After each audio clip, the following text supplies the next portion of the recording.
feel. You know, Blair Davenport, the Good Brothers. Who else? Cedric Alexander announced that he parted ways. Maybe he knew this was coming, or maybe this was a silent release where they actually called everybody and did it respectfully before they released the news. Who knows? But I know Cedric just before the releases were announced, kind of insinuated that he had been let go or that he had asked for his release. Um, and then who else do we have? We have Blair Davenport, the Good Brothers, Sonya Deville. Hmm. Sonya Deville's now gone. Um, I hear that Isla Dawn has been Yep. released, Yep. She was another um, one. along with AOP and Paul Ellering. Um, is that all of them? We got Blair, we got Isla, we got Cedric, AOP. Hmm. Um, is that everyone I think so far, that's everybody so far? so far. You think there's more coming?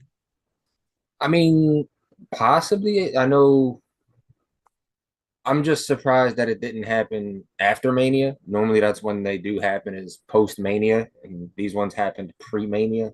Mm-hmm. Um, I mean, as far as the people that got released, some of them, well, for the most part, most of them weren't really featured as much or doing anything. I think the main one that was surprising was Sonya, believe it or not, because she was actually on TV a little bit with the Pure Fusion Collective.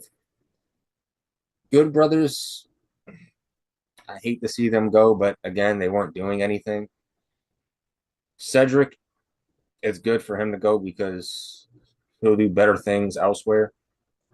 AOP and Paul Ellering, you kind of just brought them in just to do a couple things and then sent them packing again. So that kind of sucks. But most of the people that they let go can do good things anywhere else. Like Sonya could definitely go to TNA or AEW and do some good stuff. AOP as a tag team could go anywhere and be great. Cedric, he can go anywhere and be great. So I mean, it's not like they're terrible releases. They kind of weren't doing anything, but it sucks seeing some of them people go. Yeah. I'll touch on just a few of them that I have opinions about and try and run it down because you said most of it. Cedric, I think Cedric will go right to AEW. I think maybe they knew, maybe he knew, maybe he had an edge or somebody like I don't know, but it feels like Cedric probably already knew where things were headed Hmm. and maybe had insinuated plans with the boys in the meantime. Because Hmm. at the same time that Cedric Alexander is being released, um, and hadn't really been utilized much before working with Asante the Adonis, who ended up really kind of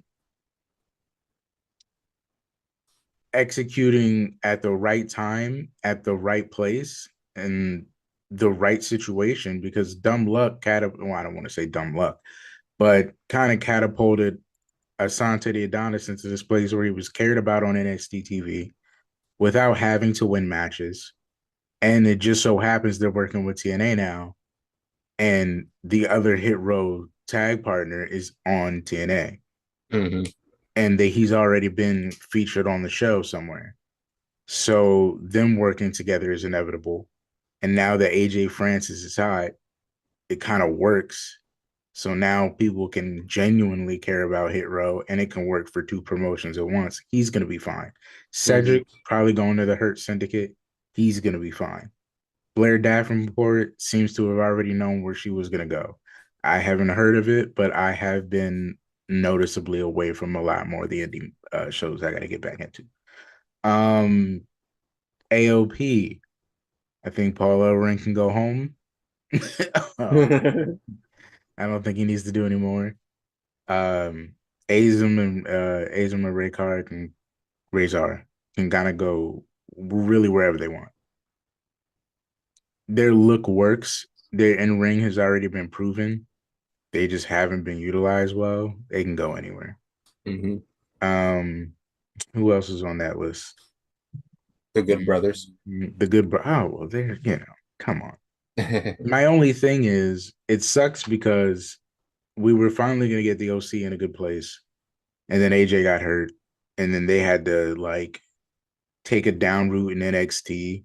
Ended up working out for Meechin. The Good Brothers were already kind of over, so they were just doing a favor until they were sitting home. And then AJ comes back, gets hurt again, so we don't even know if we would have got the reunion. We'll never know where the story went.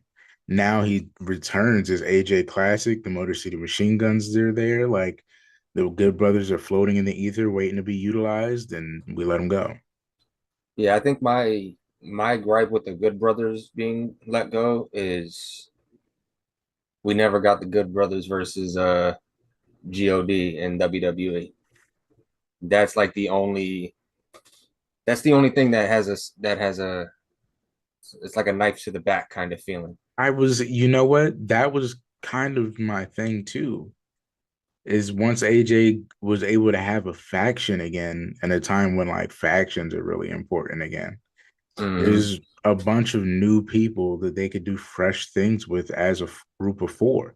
Meechin's now over. The Good Brothers are always going to be over. AJ's now, back. And after the France pop, he's like one of the hotter main eventers that they have. Hmm. It would have been a great time to see him work with the Good Brothers to go up against, if he stayed on SmackDown, still go up against, the Bloodline, because him and the Good Brothers is much more believable in a story with like Solo Jacob, or Solo and God, Hmm. or Jacob and God, however you want to put it together. And there's already kind of money there that we know, whatever show we're having next in Japan, this is a main event, if not a co-main event, and we kind of miss out on that. But hey, there's still the Motor City Machine Guns, and the Good Brothers are probably going to be fine. Yeah. That's just what it is. That's kind of the bummiest part about it. That was the release that was like, I wish you wouldn't have did that one. People have been asking me, why, Eddie, why?